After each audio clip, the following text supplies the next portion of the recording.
नमस्कार.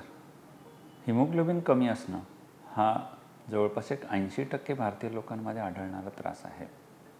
आता ह्याला त्रास का म्हणावा?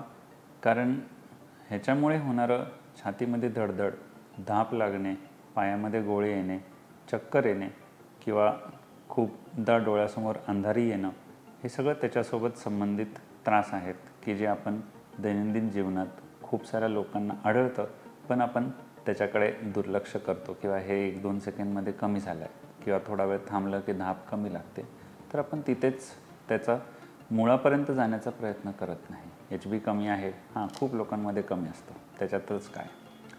तर हिमोग्लोबिन कमी होण्याचे खूप सारे कारणं आहेत की त्यातले काही आपल्या आहारातून कमतरता असू शकते, काही आजार आपले जेनेटिक असू शकतात की जे पिढी दर पिढी चालत आहेत.